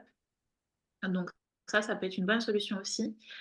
Et après, pour habiller son stand quand on n'a pas trop de budget, et qu'on est limité en termes de support de communication, bah, dans ces cas-là, c'est aussi miser sur les éléments visuels de décoration pour, pour créer une ambiance et une ambiance qui soit harmonieuse avec, sa propre identité. Ça, je pense que c'est hyper important et tu en parlais tout à l'heure avec, l'histoire des lumières. Mmh. Mais du coup, effectivement, ça va être même, bah, tout est dans le détail finalement, hein, dans le choix, des matériaux. Si on a une table, selon la table qu'on utilise, est-ce qu'il faut mettre une nappe? Et dans ces cas-là, la nappe, on va pas choisir, la nappe, de mamie, qui ressemble à rien. La toile On va essayer de cirée choisir. à carreaux. C'est ça. C'est ça, exactement. On va essayer de choisir du coup quand même des matériaux qui ont du sens par rapport à tout notre univers, justement pour pas que ça fasse, kermesse et que ça fasse le Mmh. truc un peu bricolé à la dernière minute. Et sinon une dernière idée que j'ai eue, qui je pense peut être intéressante aussi, si, justement on a accès à une prise électrique et qu'on a, par exemple dans notre entourage ou chez nous un projecteur, bah, par exemple, pourquoi pas avoir dans le fond de son stand en arrière-plan, utiliser un projecteur pour faire défiler des éléments visuels, sur le fond, sur une toile de fond par exemple. Ça peut être une solution aussi, pour pouvoir mettre en avant sa communication, sans avoir à imprimer, 12 Mmh. 000 de supports. Ouais. OK. Super, merci pour toutes ces astuces, toutes ces idées. Moi, ce que je dirais aussi, c'est surtout, comme on l'a dit tout à l'heure, hein, penser long terme, Mmh. parce qu'effectivement un roll-up, ça peut être pas mal, c'est réutilisable, mais par contre, Effectivement, faut penser en termes d'investissement, quoi, si Ouais. on veut faire plusieurs salons, ça peut être intéressant. C'est ça et puis si on est en début d'activité, comme tu le disais tout Mmh. à l'heure et qu'on ne sait pas trop en termes d'offres, s'il y a Ouais. des choses qui vont évoluer, bah, effectivement, faire, des impressions sur des très gros formats, si on n'est pas sûr que ça nous serve, vraiment sur le long terme. Donc effectivement, quand on débute, souvent les choses, elles s'affinent petit à petit Mmh. et ça change plus vite que quand on a déjà 3, 4 ou 5 ans d'expérience ou même plus. Mmh. Donc effectivement, les très grands formats peut-être à plus privilégier quand on est bien installé, qu'on est un peu plus sûr, de ce qu'on propose. Exactement. Super! Hem, Maintenant Clément, j'aimerais que tu nous donnes quelques conseils, pour un exposant, une exposante qui souhaiterait justement créer donc des supports de communication print, donc comme on l'a vu tout à l'heure, flyers, affiches, cartes de visite, kakémono et cetera. Mais là, plutôt pour qu'ils soient efficaces, attrayants Mmh. et qui facilitent la compréhension de sa pratique. Parce que généralement, tu sais, quand tu arrives à un salon, que ce soit un grand ou un petit salon, tu sais, tu arrives à l'accueil et là, tu as l'étalage de toutes les cartes de visite et de tous les flyers de tous les exposants. Et en fait, ça m'arrive souvent, je regarde et alors ce n'est pas, encore une fois, c'est avec toute la bienveillance et tout mon amour, mais parfois il y a des cartes de visite, c'est exactement les mêmes, parce que c'est Mmh. des templates qui sont utilisés sur des imprimeurs en ligne. Ouais. Parfois, je vois des papillons tout le temps. C'est Alors le papillon, c'est une belle symbolique, mais si ça a rien à voir avec votre activité, enfin moi les papillons, je peux plus les voir. Je suis désolée si tu as des papillons sur ton flyer ou ta carte de visite, mais est-ce que tu peux nous donner des conseils en tant que pro, Clémence, s'il te plaît, pour qu'on ne voit plus de papillons sur les cartes de visite? Bah, effectivement, déjà éviter d'imprimer des choses en utilisant des templates d'imprimeurs ou Canva, déjà, je pense que ça, c'est la base. Vraiment essayer de personnaliser au maximum, même si on fait sa communication par soi-même sur Canva, on peut, réajuster les choses et réadapter pour avoir son propre univers et pas un truc, vu 1000 fois, chez tout le monde. Parce Mmh. qu'effectivement, bah, quand on a, 15 cartes avec des papillons dessus, bah, potentiellement, les gens vont peut-être même en prendre aucune parce que ça leur parle pas et qu'elles ont l'impression que c'est, 15 fois le la même carte de visite, même s'il y a Oui. pas les mêmes informations dessus et donc bah, forcément, on se démarque pas. Mmh. Donc ça, c'est hyper important. Ensuite, si je peux te donner des exemples plus concrets, si par exemple on part sur, un des métiers spécifiques, par Ouais. exemple, une réflexologue ou, une hypnothérapeute, où là, en plus, on est sur des types de métiers qui sont assez différents puisque Mmh. réflexologue, on est sur un métier, on va dire, un peu plus visuel et dans le toucher, Mmh. avec le massage, alors qu'une praticienne en hypnose, on va être, plus dans le subtil, enfin Ouais. dans Dans le l'imaginaire et Mmh. cetera, mais il y a justement, il y a pas de toucher pendant Mmh. ces pratiques-là, donc c'est plus flou, je pense, pour les gens. Mmh. Donc moi, ce que je conseillerais déjà, c'est, sur ces supports, de toujours utiliser des images, que ce soit, par exemple, des photos, des illustrations qui facilitent la compréhension de notre pratique. Donc c'est-à-dire, bah, par exemple, on est réflexologue, bon, c'est bête, hein, mais si, justement ça utilise le toucher, le massage et cetera, bah, je sais pas, mettre en avant, des mains, pourquoi pas des pieds. Il y en a qui sont phobiques des pieds, donc peut-être on évite les photos de pieds, mais par exemple les illustrations, Il ça y a peut des être fétichistes des pieds aussi, hein. oui, c'est vrai, il y a les 2, il y a les 2. Mais c'est vrai que ça, c'est important du coup de mettre un visuel sur sa pratique. Ça permet de, comme je disais, de bien faciliter la compréhension et donc par exemple, on est hypnothérapeute, bah, peut-être qu'il y a une façon visuel, même si c'est un peu abstrait, d'essayer de me mettre en avant cette pratique. Par exemple, là, je pense à une cliente que j'ai eue qui est hypnothérapeute, bah, elle avait fait pas mal de photos avec un photographe où on la voit en action pendant des séances. Donc par exemple, on la voit à un moment donné, elle est assise, elle est avec un bol, tibétain dans la main.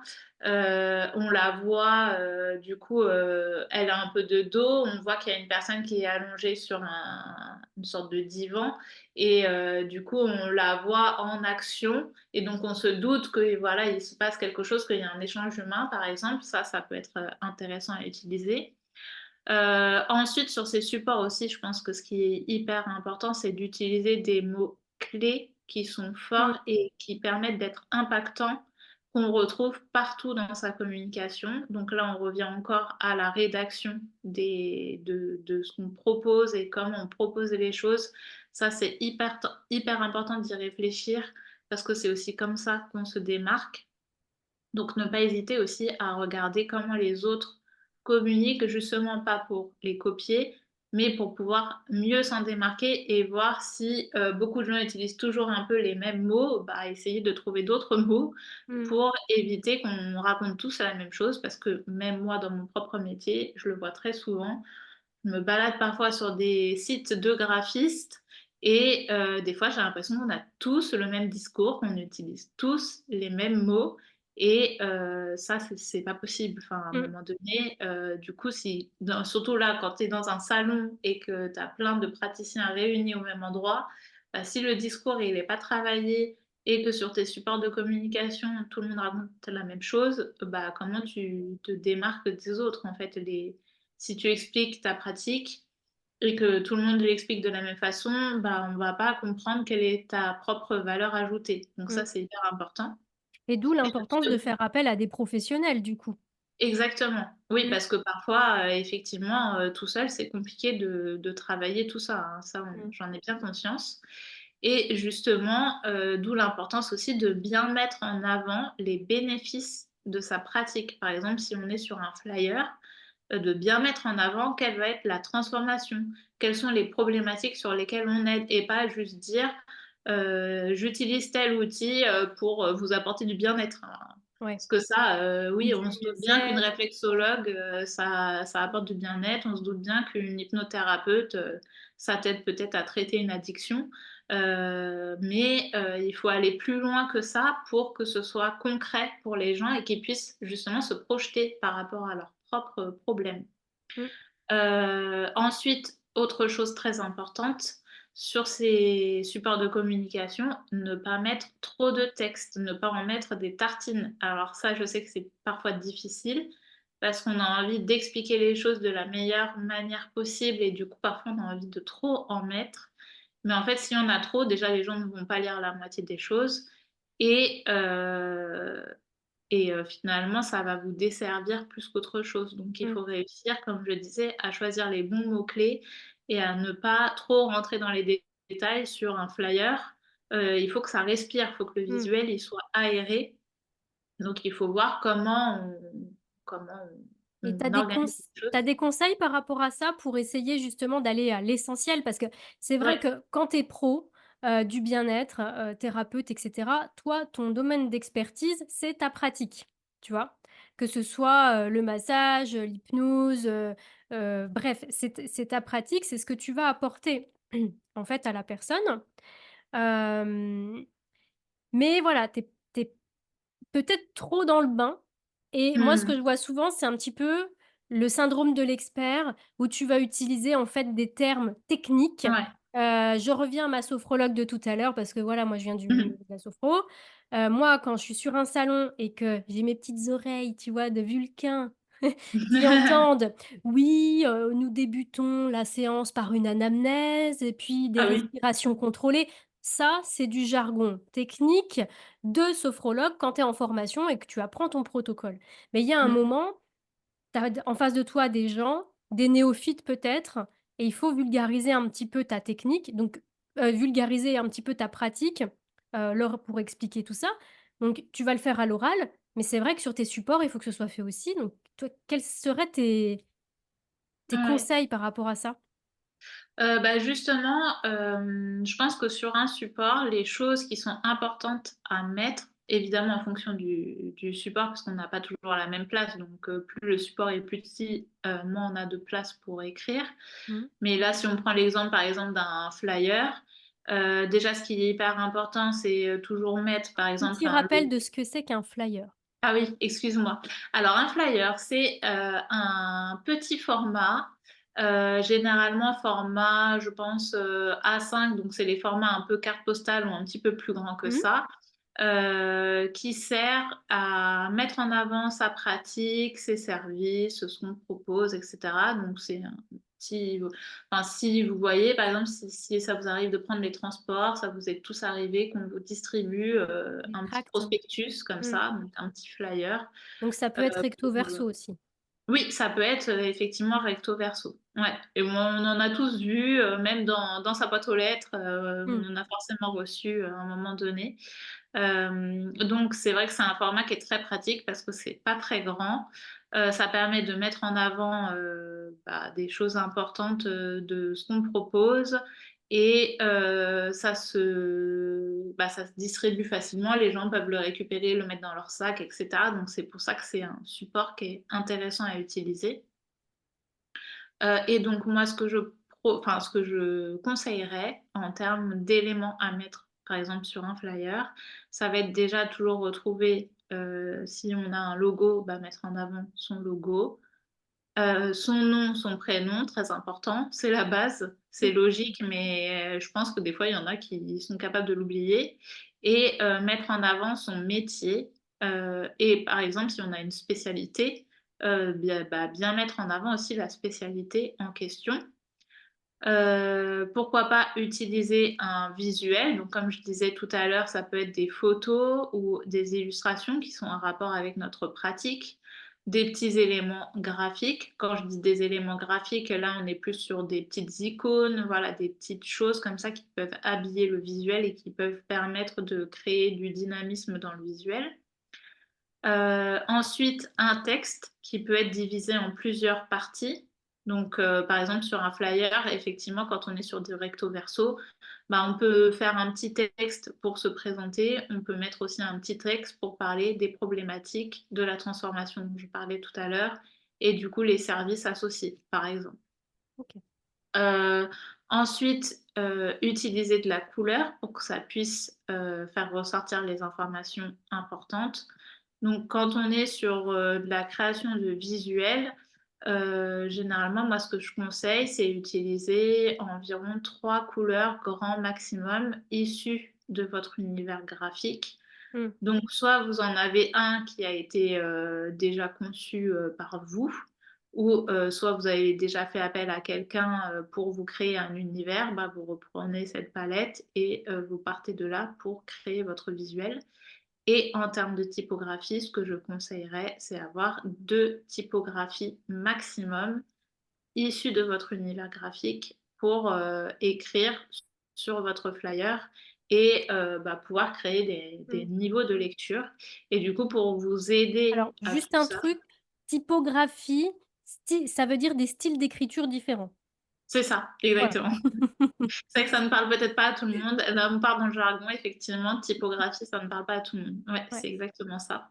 D'ailleurs, j'avais écrit un article à ce sujet sur comment bien, créer sa carte de visite et son flyer. Ah super. Donc je le transmettrai à Romy pour qu'elle puisse le mettre dans les notes, de Oui. l'épisode si ça vous intéresse d'aller voir le détail et comme ça permet de mieux vous projeter visuellement aussi sur à quoi ça peut Mmh. ressembler et comment, organiser tout ça. Ouais, on mettra tout ça en description, comme ça donnera des idées, pour la création et je pense aussi ce qui est super important à ajouter, oui, le nom, le métier, mais aussi comment vous contacter et d'où vous Oui, c'est êtes. vrai, je l'ai pas dit, mais oui, oui, évidemment. Ouais, Évidemment, là où on se trouve, si on a ouais. un cabinet, mettre l'adresse du cabinet, ce genre de choses, effectivement, très, très important. Mmh et vos réseaux sociaux si vous en avez, s'il vous plaît. Ouais, ouais, Parce que c'est vrai. ça, en fait, à chaque fois que je fais un salon en tant que visiteur et bien, quelque part, ça amène aussi à la discussion parce que du coup, tu le vois pas écrit sur le flyer, donc tu demandes: «Bah, vous êtes d'où? Est-ce que vous avez une page Facebook?» Tu vois? Tu poses des Mmh. questions, mais tu vois qu'en fait, les gens n'y pensent pas forcément. Oui, c'est vrai, ouais. OK et du coup, on parlait de police, d'écriture, de style d'écriture différents, de typo. Est-ce qu'il y a, des choses vraiment à bannir?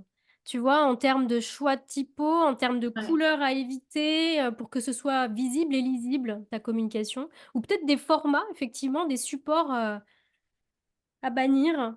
Qu'est-ce Ouais. que pour Bah, en termes de typographie, je pense que ce qui est à éviter au maximum, c'est tout ce qui va être typographie, avec un style manuscrit. Donc c'est-à-dire les typographies, où ça donne un effet un peu écrit à la main, qui sont souvent très utilisées par, les personnes dans le bien-être, dans l'ésotérisme et cetera. Souvent, c'est des typographies que je vois souvent utilisé parce que c'est assez féminin. C'est vrai que ça voilà, il y a un côté un peu, bah, plus intuitif, plus humain et cetera. Le problème, c'est que souvent, c'est difficile à lire, mmh, des personnes les utilisent, beaucoup trop partout sur leur d'accord. visuel. Donc si on maîtrise l'utilisation de la typographie manuscrite, il y a pas de souci, on peut l'utiliser. Mais dans ces cas-là, il faut vraiment l'utiliser avec parcimonie sur ses visuels et assez gros pour que ce soit bien lisible. Donc pas hésiter aussi à montrer, ces supports à différentes personnes, qui ont par exemple des âges différents pour vérifier si tout le monde arrive à bien lire la typographie. Parce que des fois, on a tellement la tête dans le truc que nous, on se rend pas compte, on est sûr que c'est lisible et puis on va demander à quelqu'un et il va te dire, que telle lettre, on dirait un M au lieu d'un N, par exemple, Mmh, et du coup, ça perturbe la lisibilité. Donc ça, c'est hyper important à prendre en compte. Hem et donc moi, ce que je conseillerais, c'est d'utiliser, plutôt ce qu'on appelle des typographies sérifs. Les typographies sérifs, ce sont des typographies avec des empattements, ce qu'on retrouve souvent, par exemple, dans les magazines, dans les, bah, dans les dans livres, les en fait, un peu. oui, dans les livres, exactement, dans les livres. Bah, c'est des typographies qui sont Pas du justement qui bâton. voilà, c'est Mmh, pas des bâtons, c'est, au bout des lettres, en bas des lettres, du coup, sur la base des lettres, souvent, il y a des traits horizontaux. Donc ça donne, cette, typographie qu'on appelle un empattement, donc qui a été créée spécialement, justement, pour les supports imprimés à la base, qui sont donc plus faciles à lire, puisqu'elles donnent une sorte de base, horizontale pour mieux lire les textes. Donc quand, par exemple, on utilise beaucoup de textes, par exemple, c'est assez important d'utiliser, pourquoi pas, ce type de typographie. Ou bien sinon, justement, on peut utiliser ce qu'on appelle les typographies, heu, sans sérif. Donc justement les typographies bâton qui sont très, entre guillemets, «basiques». Mais donc du coup, ça, on va choisir aussi en fonction de l'univers qu'on mmh. souhaite dégager. Donc c'est-à-dire qu'une typographie, donc la première catégorie qui est sérif avec empattement, ça permet de donner, un univers qui est souvent un peu plus premium, plus élégant, Mmh. plus chic. Par exemple, c'est des typographies souvent qui sont utilisées même, on le voit dans les marques de luxe, toutes les grandes marques de luxe qu'on connaît, souvent elles utilisent ce type de typographie. Mais on n'est pas forcément que dans le luxe, c'est vraiment juste pour aussi traduire un peu l'élégance, le voilà, des choses, plus chic. Donc si par exemple on propose des services qui sont entre guillemets «relativement chers», par exemple, on peut utiliser ce type de typographie. Bah, comme je le disais, elles sont parfaites pour les supports imprimés puisqu'elles sont plus lisibles et les typographies bâton vont être des typographies qui sont, plus modernes, souvent qui sont un peu plus neutres, qui sont aussi beaucoup utilisées pour les supports digitaux, mais qu'on peut quand même utiliser pour les supports imprimés et souvent c'est des typographies qui peuvent apporter par exemple plus de proximité, qui ont un univers, plus minimaliste donc on va dire un peu plus passe-partout donc qui s'adaptent à un peu tous les univers donc ça peut être intéressant d'utiliser ce type de typographie.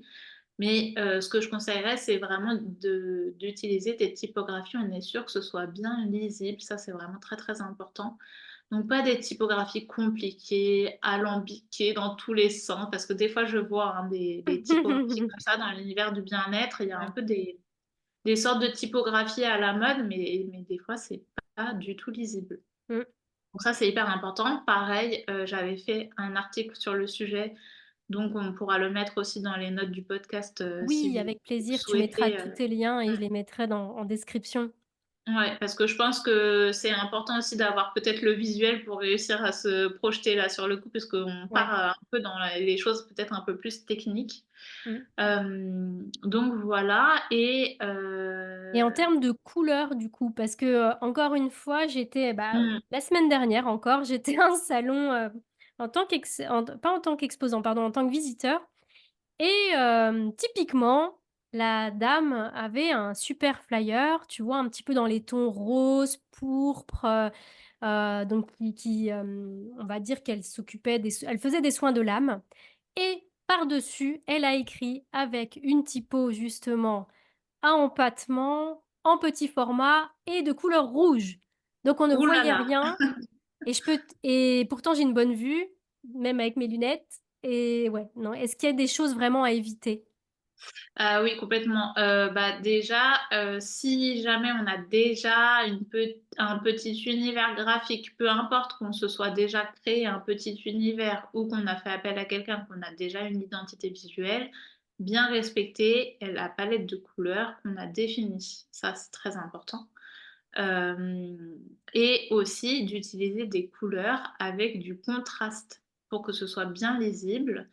Donc par exemple, quand on a une palette de couleurs, ça va être d'avoir une couleur assez foncée, justement qui permet de créer du contraste avec des couleurs qui vont être un peu plus claires.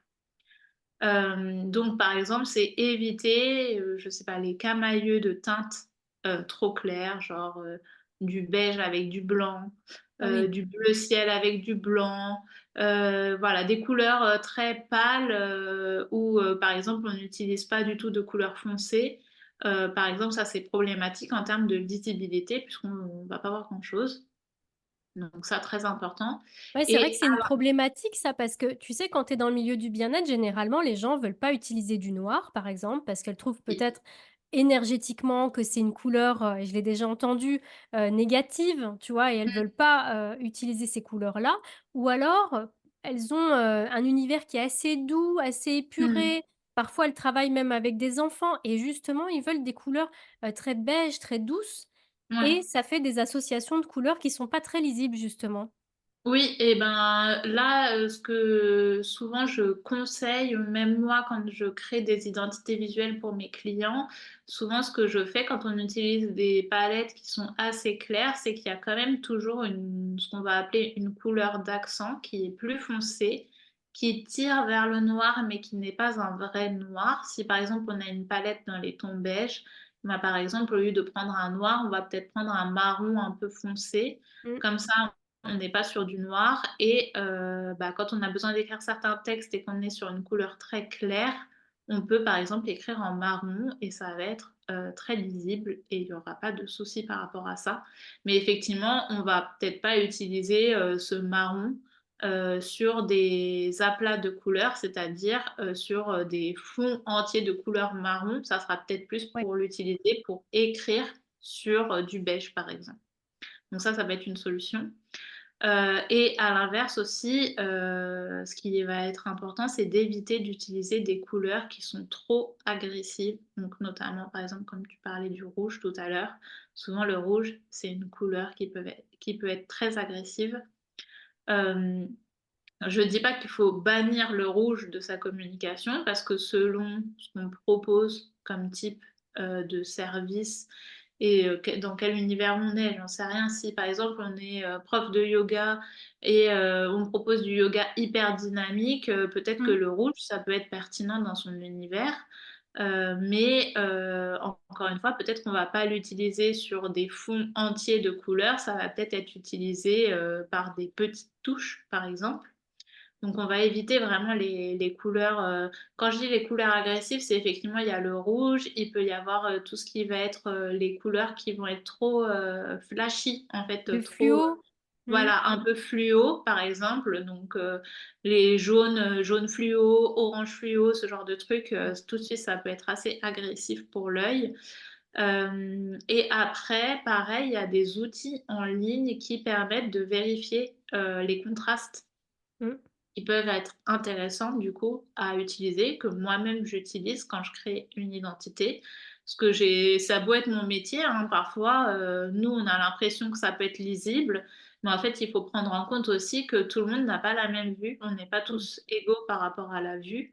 Il y a Mmh. des gens qui sont daltoniens par exemple, qui ne Ouais, c'est voient pas important de le noter ça. mmh qui ne voient pas forcément certains contrastes, Mmh. et du coup, bah, c'est important de vérifier avec, pourquoi pas, des outils en ligne qui sont gratuits, qui permettent de vérifier au niveau de sa palette de couleurs, est-ce que toutes les couleurs, fonctionnent ensemble? Est-ce que superposer, par exemple, le violet et le rouge, est-ce que ça marche ou pas? En termes de contraste, je pense que la réponse, ce sera non. Donc ça, Après, il c'est y a un les contrastes, mais il y a aussi des moi, je me sou enfin, parce que moi, je viens aussi de ce milieu-là, hein, toutes mes études ont mmh, été faites dans le milieu du graphisme et du web à la base et en fait, il y a des couleurs qui vibrent les unes sur bien les sûr. autres. Mmh. Typiquement, tu mets un rouge sur un gris, ça fait mal aux yeux, ça vibre, Ouais. tu vois? En Mmh. termes de donc oui, il y a des choses effectivement à éviter. Oui, du coup, tout à l'heure, quand je parlais de l'importance de savoir, bien se présenter sur son stand, d'avoir, enfin, que le visuel était hyper important. Est-ce que toi, tu as des derniers, conseils à ajouter pour, bien préparer, le salon le jour J? Ouais. Oui, c'est hyper important de parler de ça. Hem Déjà, je pense que, moi, ce que je fais quand j'expose, c'est que je me fais toujours une checklist, pour vérifier, tu vois? Ne serait-ce qu'en termes de matériel, en termes de choses à apporter et cetera. Je me fais toujours une checklist, surtout si tu vas à un salon qui est assez loin de chez toi, tu peux pas trop faire d'aller-retour, je pense que c'est important d'avoir, une checklist de choses. Moi, je travaille beaucoup comme ça, avec des listes. Après, Mmh. chacun fait comme il veut, mais et moi, je fais une checklist papier. Je sais pas D'accord. pourquoi, je trouve que le papier, bah, se perd beaucoup, c'est dommage. Mais en fait, le fait de déposer, tout ce que tu penses sur papier, c'est pas pareil que de l'avoir sur ton des notes de ton téléphone. Mmh. Ça, c'est ma façon de fonctionner. Donc oui, une checklist, bah, du matériel, de ce que tu dois faire aussi, parce que là, on est quand même dans le avant salon. Donc, checklist peut-être de contacter un pro, de la com, tu vois, d'imprimer tes flyers à l'avance quand même parce que mine de rien, heu, on n'en a pas trop parlé, mais il y a quand même des délais aussi d'impression, hein. On n'a pas les Oui. choses forcément en Oui. 2 jours. Donc voilà, se faire une checklist avec les étapes, des choses à faire, travailler, ses offres et cetera. Puis après, bah, tout le matériel que tu veux emmener. Ça, je pense que c'est important. Aussi, on parlait de présentation de soi, et ça passe aussi par la tenue. Je ça c'est bête, hein, c'est tout bête, mais comme tu disais tout à l'heure, la première chose que tu vois, bah, c'est, le thérapeute, c'est toi et ton stand. Mmh. Je pense que c'est intéressant d'avoir une tenue dans laquelle tu te sens bien, que tu Ouais. sois naturel, surtout si, pardon, surtout si tu fais des massages et cetera, il faut quand même que tu sois à l'aise, que tu sois pas engoncé. Hem, une tenue quand même qui fasse professionnelle, mais plutôt décontractée. Parce qu'on est quand même sur un salon du bien-être. Donc Mmh. enfin, tu vois, si tu es un homme, ça sert à rien de venir en costume, si tu portes jamais de costume, sauf si Mmh. c'est ta marque de fabrique, bon, bah, pourquoi pas. Mais en fait, voilà, plutôt être décontracté, plutôt bien-être. En termes de chaussures aussi, pense à mettre des chaussures qui soient plutôt, confort, à prévoir des chaussures qui soient plutôt confort, parce que tu vas être debout toute la journée, donc ça, c'est Mmh. important. Et prévoir aussi à l'avance, on va dire, tout ce qui est un petit peu logistique. Donc, si tu as envie, d'être, prêt le jour J et d'aller, je sais pas, chez le coiffeur pour te faire couper les cheveux ou pour, peu importe, pour être bien, pour être à l'aise, pour avoir suffisamment confiance en toi aussi, parce que la beauté extérieure aussi est importante en termes de Mmh. confiance en soi. Même si on est dans un domaine du bien-être et qui prône le naturel et cetera, il faut quand même se sentir bien.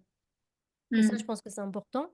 Donc prévoir aussi, voilà, ces rendez-vous un petit peu à l'avance, Tu vois? En termes de coiffeur, esthéticienne, peu importe si tu y vas et si ça te parle et si c'est OK pour toi.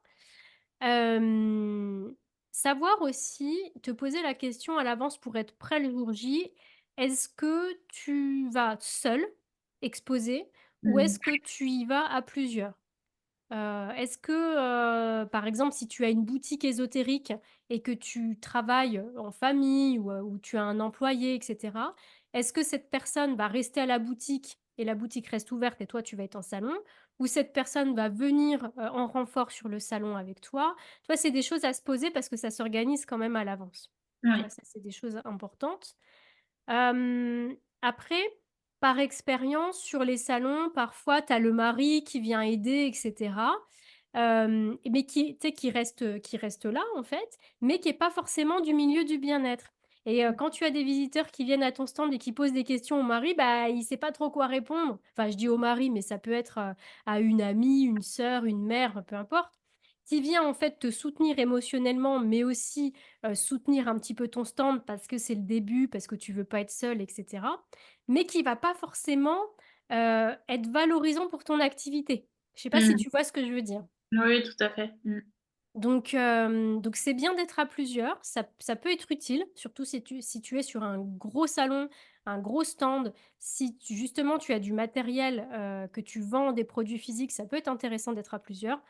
Après, si c'est pas des personnes du métier, bah, tu peux essayer de travailler peut-être un discours sur, quoi dire, ce genre de choses.